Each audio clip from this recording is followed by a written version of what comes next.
দুপুরবেলা হঠাৎ করে যদি 5 জনের সংসারে 2 জন অতিথি একটু বেশি এসে পড়ে, তখন কিন্তু আমাদের মাথায় হাত পড়ে যায় কিভাবে সেই অতিথি আপ্যায়ন করব।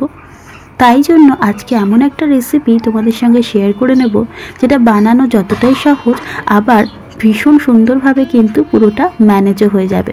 তো চলো বন্ধুরা, আজকে মাছের একটা দারুণ ইউনিক রেসিপি তোমাদের সঙ্গে শেয়ার করতে চলে এসেছি। ফুডি দেবযানী চ্যানেলে তোমাদের সবাইকে স্বাগত জানিয়ে। তো চলো কথা না বাড়িয়ে ভিডিওটা ঝটপট শুরু করে দেওয়া যাক। এখানে আমি নিয়ে নিয়েছি 5 পিস মাছ।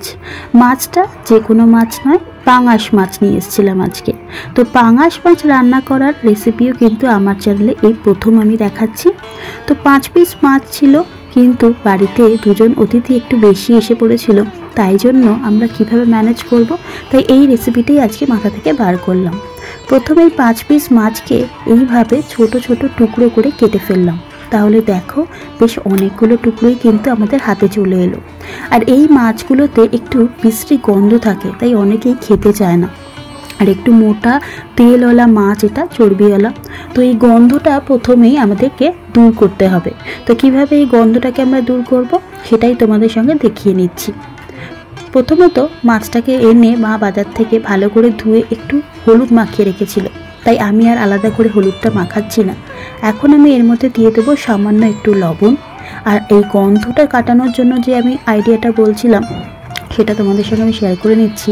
এখানে আমি নিয়ে নিয়েছি পাতিলেবু, একটা ছোট পাতিলেবু নিলেই হবে। তো পাতিলেবুটা আমি 4টে টুকরো করে কেটে নিয়ে এবার এই রসটাকে চিপে চিপেই মাছটার মধ্যে দিয়ে দেবো। পাতিলেবুর রস দিয়ে যদি এইভাবে মাছটাকে মাখিয়ে রাখা যায় মোটামুটি 15 থেকে 20 মিনিটের জন্য, তাহলে কিন্তু এই মাছের যে বিশ্রী গন্ধ আছে সেটা একদমই কেটে যাবে। খেতে গিয়ে কোনো রকম আষ্টে গন্ধ কিন্তু আর নাকে আসবে না। নুন লেবু মাখিয়ে ঠিক 15 মিনিট পরে আমরা ফিরে আসছি। বাকি রান্নাটা কীভাবে করব সেটাই তোমাদের সঙ্গে শেয়ার করে নেব।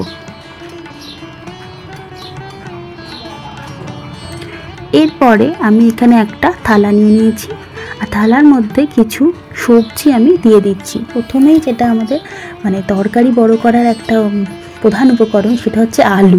আলুটাকে ঠিক আলু ভাজা, যেটা মোটা মোটা করে আলু ভাজা আমরা খাই, সেরকম করে কেটে নেওয়া হয়েছে। আর নিয়ে নিয়েছি টমেটো কুচি, নিয়ে নিয়েছি পেঁয়াজ কুচি, আর নুন লেবু হলুদ মাখানো যে মাছটা ছিল সেই মাছের টুকরোগুলো ওই থালার মধ্যেই কিন্তু আমি নিয়ে নিলাম।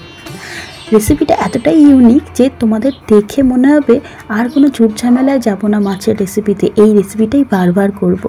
তো দেখো মাছ, পেঁয়াজ, টমেটো, আলু সব এক জায়গায় নিয়ে নেবার পরে এরপরে আমি এর মধ্যে দিয়ে দেবো সামান্য একটু ধনেপাতা কুচি। ধনেপাতা যদি থাকে তো ভালো, ধনেপাতার গন্ধটা কিন্তু খুব ভালো লাগে এই ধরনের রান্নাগুলোতে। তো আমাদেরও খুব অল্প পরিমাণেই ছিল, তো সেইটুকুই আমি নিয়েছি। আর নিয়ে দেবো কাঁচা লঙ্কা। কাঁচা লঙ্কাটা যার যার ঝাল মতো, যার যার ঝালের স্বাদ অনুযায়ী আর কি, যে কেউ কম খায় কেউ বেশি খায় সেটা বুঝে। তো গোটা কাঁচা লঙ্কা আমি নিয়ে দিলাম। ব্যাস, এই কয়েকটা উপকরণ দিয়ে দিলাম। এবার আমি কিছু দেবো মশলা। তোমাদের যদি মনে হয় এটার মধ্যে আরও কিছু সবজি দেবে তাহলে দিতে পারো, তবে এই ধরনের রান্নাগুলো যদি শীতকালে করতে পারো তো আরও ভালো হয়। তখন অনেক রকম সবজি পাওয়া যায়, শীতের সবজি, সেগুলো কিন্তু এই রান্নায় খুব ভালো লাগে। তো দেখো আমি কিন্তু কিছু গুঁড়ো মশলা দেওয়া শুরু করে দিয়েছি। গুঁড়ো হলুদ, জিরে গুঁড়ো, ধনে গুঁড়ো, আর রঙটা যাতে খুব সুন্দর আসে তার জন্য দিয়ে দিচ্ছি কাশ্মীরি লাল লঙ্কার গুঁড়ো। এবার স্বাদ মতো যতটা নুন লাগবে আমি কিন্তু এখনই দিয়ে দেবো। এরপরেও তোমরা দিতে পারো, তোমরা একবার রান্না করতে করতে চেখে নিতে পারো যে নুনটা ঠিক আছে কিনা, তখন সামান্য নুন দিতে পারো। কিন্তু আমি চাইছি ঝামেলাটা এখনই মিটিয়ে দিতে, এখনই সব রকম মশলা কিন্তু আমি এখানে দিয়ে দিচ্ছি। আর সামান্য একটুখানি চিনি দিয়ে দিলাম, স্বাদটা যাতে ব্যালেন্স হয়। আর দিয়ে দিলাম ঠিক 2 টিস্পুন মতো তেল। হ্যাঁ, কাঁচা সর্ষের তেলটাও এর মধ্যে দিয়ে দিলাম। আশা করি এখনও অবধি যা যা দেখেছো তাতে তোমরা বুঝতেই পারছো কী হতে চলেছে।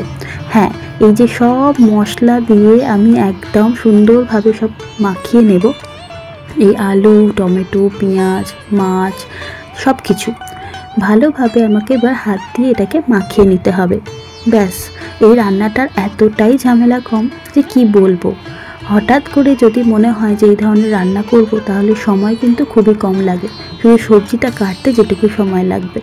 তো এবার দেখো মশলাটাকে আমি ভালো করে টমেটো, আলু আর মাছ পেঁয়াজের সঙ্গে মাখিয়ে নিচ্ছি, যাতে কোনো রকম মশলা কোথাও ঢেলাভাবে না থাকে, কোথাও যেন বাকি না থাকে যে মশলাটা মাখানো হয়নি। তো এই কাজটা কিন্তু ভালো করে মাখাতে হবে, আর মশলাটা যত ভালো করে মাখানো হবে মাছের রান্নাটার টেস্টটা কিন্তু ততটাই ভালো হবে, কারণ মশলাটা ভালো করে মজে যাবে। আমরা এইভাবে মাছটাকে মাখিয়ে কিন্তু রেখে দেব বেশ খানিকক্ষণ। এখানে আর একটা কথা তোমাদের সঙ্গে আমি শেয়ার করে নিই, আমরা এটা পাঙাশ মাছ দিয়ে দেখিয়েছি বলে কিন্তু এমন নয় যেটা শুধুমাত্র পাঙাশ মাছেরই রেসিপি। এটা কিন্তু তোমরা যে কোনো রকমের বড় মাছের পিস দিয়ে করতে পারো, মানে কাটা পোনা ধরো, মানে রুই, কাতলা, যে কোনো রকম বড় মাছকে এইভাবে ছোট ছোট টুকরো করে কিন্তু তোমরা এই রেসিপিটা অনায়াসে করতে পারো। আমরা আজকে পাঙাশ মাছ দিয়ে দেখালাম, তোমরা আমাকে কমেন্ট করে জানাবে যে অন্য কী কী মাছ দিয়ে তোমরা এই রান্নাটা আগে করেছো বা করতে চাইছো, অবশ্যই আমাকে কমেন্ট করে জানাবে। তো দেখো মোটামুটি মাখানোর কাজ কিন্তু আমার প্রায় হয়ে এসেছে। ভালোভাবে মাখিয়ে নিয়ে আমি পুরো জিনিসটাকে একদম মাঝখানে একদম জড়ো করে রেখে দেবো, ছড়িয়ে ছিটিয়ে না রেখে, যাতে পুরো জিনিসটা ভালোভাবে একসাথে থেকে মজে যায়। আর যত ভালো করে মাখানো হয়েছে গন্ধটা কিন্তু ততটাই ভালো বেরোয়। এই রান্নাটা আমরা কিন্তু বাড়িতে এর আগেও 2-3 বার করেছি, রান্নাটা খেতে খুব সুন্দর লাগে। আমরা কিন্তু পাঙাশ মাছ দিয়ে করিনি, তখন কিন্তু আমরা রুই মাছ দিয়ে করেছিলাম। তোমরা আমাকে করে জানাবে যে রেসিপিটা কেমন লাগলো। ব্যাস, পুরো জিনিসটা মাখানোর পর উপর থেকে দিয়ে দেওয়া হবে আর 1 পলা কাঁচা সর্ষের তেল। সর্ষের তেলের গন্ধটা খুব ভালো লাগে। তবে আরও একটা আমি সাজেস্ট করব এখানে, এটা হচ্ছে এই ধরনের মাছগুলোতে খুব মোটা চর্বিওয়ালা হয়, তো তেলটা আমার যতটা লেগেছে দিয়েছি। তোমরা চাইলে কিন্তু তেলটা মেপেও দিতে পারো, কারণ মাছের চর্বিটাই কিন্তু অনেকটা বেশি এই তেলে, এই মাছে এমনিই তেল ছাড়ে। তো দেখো আমি এখানে 8 ঘন্টা ম্যারিনেট করে রাখার পরে মা এখানে বসিয়ে দিয়েছে কড়াইটা গরম হতে দিয়ে দিয়েছে সামান্য তেল, সর্ষের তেল, আর তাতে আরও খানিকটা পেঁয়াজ কুচি আমরা আলাদা করে রেখেছিলাম। তো পেঁয়াজ কুচিটাকে তেলের মধ্যে ভেজে নেওয়া হচ্ছে, বেশ লাল লাল করে। পেঁয়াজটা যতক্ষণ না পর্যন্ত ভাজা হচ্ছে আমরা এটাকে ভাজতে থাকবো। মোটামুটি লাল রং চলে এলে এবার যে মাখানো মাছটা রয়েছে ম্যারিনেট করা, সেই মাছটা সম্পূর্ণভাবে কিন্তু পেঁয়াজের মধ্যে দিয়ে দিতে হবে। আর যেহেতু আগে থেকে আমরা সমস্ত মশলা, সমস্ত উপকরণ আমরা মাখিয়ে রেখেছি, আলাদা করে আর ভেবে রান্নার মধ্যে কিচ্ছু দিতে হবে না, কারণ আমাদের মেন যে কাজ সেটাই কিন্তু আগে হয়ে গেছে। এটা হচ্ছে সব মশলা দিয়ে দেওয়া রান্নাতে। তো সেই কাজটা হয়ে গেলে না ঝামেলা দেখবে অনেকটাই কমে যায় রান্না। তো সব মাছটা ওই ভাজা পেঁয়াজের মধ্যে দিয়ে এবার শুধু আমাদের কাজ হচ্ছে উপর নিচ করে ভালো করে একটুখানি ভেজে নেওয়া। হ্যাঁ, ভেজে নেওয়ার কাজটা বলে দিই, আমরা যদি হাই ফ্লেমে রেখে এটাকে 5 মিনিটের মতো উপর নিচ করে না ভেজে নিই, তাহলে মাছ আর আনাজের যে কাঁচা গন্ধ থাকে সেটা কিন্তু কাটবে না, আর মশলাটাও কাঁচা থেকে যাবে। তো আমাদের কিন্তু প্রথমে রান্নাটার প্রথম কাজ হচ্ছে যে কড়াইতে মাছটা দেবার পরে একটু ভেজে নিতে হবে, উপর নিচ করে ভালো করে মা ভেজে নিচ্ছে। তাহলে দেখবে মাছের যে জলটাও বেরিয়েছে সেটাও শুকিয়ে যাবে, আর মাছটা বেশ ভালো করে একটুখানি কাঁচা গন্ধটাও কেটে যাবে। টমেটো আছে, টমেটোর কাঁচা গন্ধটাও কেটে যাবে, আর মশলাগুলো ভালো করে মজে যাবে। মোটামুটি 5 মিনিট এইভাবে নাড়াচাড়া করে নেবার পরে দেখতেই পাচ্ছ বেশ সুন্দরভাবে তেল দেখা যাচ্ছে, পাশ থেকে তেলটা ছেড়ে গেছে। এই সময় আমরা দিয়ে দেব পরিমাণ মতো জল। এই রান্নাটা কিন্তু খুব বেশি ঝোল হয় না, বেশ মাখা মাখা হয়। এই রান্নাটার নামটাই আমি তোমাদের সঙ্গে এখন শেয়ার করিনি, এটা হচ্ছে মাছের বাটি চচ্চড়ি।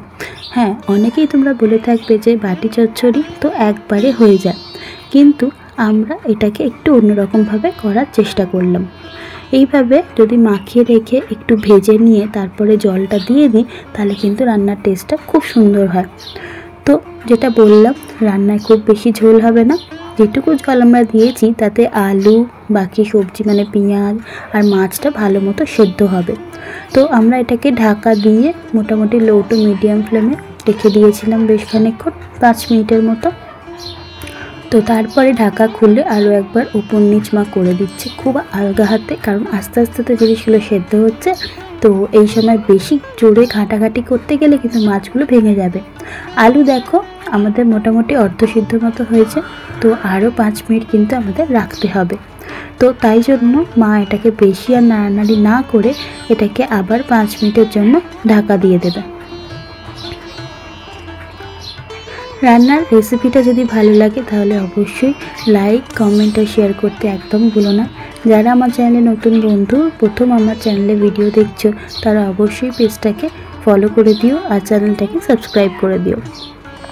তো 5 মিনিট ঢাকা দেওয়ার পরে খুলে নিয়ে আমরা আরেকবার চেক করে নিচ্ছি যে সেদ্ধ হয়েছে কিনা।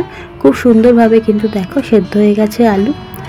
এরপরে আমাদের আর কিছু কাজ বাকি নেই, রান্না আমাদের একদম ডান, একদম রেডি পারফেক্টলি।